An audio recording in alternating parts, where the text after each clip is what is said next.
It's Time Warner Cable's Local Edition. I'm Brad Pomerance, and we are joined by Stephen Llanusa. He is a board member at Claremont Unified, also a sixth grade teacher in Bloomington. So you know from what you speak, and I want to speak with you about science and a new set of standards called the Next Generation Science Standards. How did these grow up? Well, we realized we needed better science standards for our students when it became clear that technology was advancing, but our curriculum wasn't. The science standards were last developed 15 years ago, which means our seniors in high school have been using those same standards all through their career. I see. While technology has made huge advances, as has the knowledge of how people learn science. And this is not Common Core. This is not Common Core. This is an initiative that was developed by leading states. Okay. States were invited to help develop these new next generation science standards. They were a reaction to some of our slipping in achievement according to PISA. Some slipping? I mean, yes, we've had some real slippage in science and math.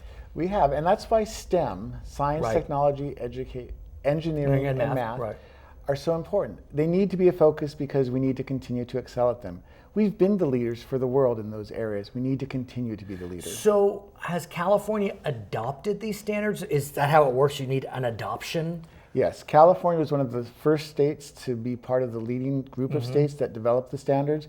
They were also one of the first states to adopt them once they came out in April of 2013. So what does that mean for our students? If these standards are fully implemented, they will no longer learn science as discrete units of rote learning. Okay. They'll actually incorporate their learning into large arcs that will incorporate science practices that include engineering practices, cross-curriculum practices. So integrated. So science may wind up in a history class, and a history class may wind up in science in some way. And more likely that biology will interface with physics, as we see that what happens at the cellular level is the result of chemical reactions that are determined by temperature, which is determined by physics. I actually followed you. It's a miracle, but I did follow that. Well, I am a teacher. You are a teacher, exactly. So are these standards set for a certain age range, a grade range, or are they focused exclusively in one high school, let's say? The next generation science standards are K-12. They are more discrete at the elementary levels, more basic. But even there are still cross-curricular concepts, such as cause and effect.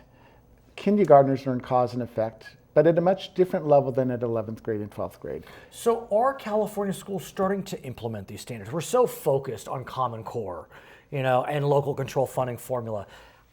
Candidly, I was not aware. And I try to stay on top of these things. I was not aware of this. So where are we?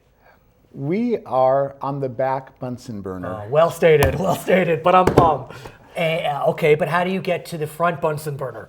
Well, once Common Core literacy and math, once those curriculums are nailed down, science is the next priority. And Common Core, help me out, there are no science centers in Common Core? They didn't touch that area? Common Core addresses science in terms of literacy, which the next generation science standards do as well. You have to be able to communicate what you have learned. You need to be able to research theories and develop hypotheses. Okay. All that oral communication is mentioned in Common Core, and it's mirrored in next generation science standards. So when do you anticipate that our state will really turn to this? Well, some schools are doing it right away. Claremont Unified? Bloomington? There are parts. Okay. The fourth aspect of the next generation science standards, besides biology, chemistry, and physical sciences, are technology and applied science. And engineering. Engineering asks different questions than science. Science will say, why does this happen? Engineering will say, why does this work? You got to come back. He's Stephen Llanusa with Claremont Unified. I'm Brad Pomerance. It's Time Warner Cable's Local Edition.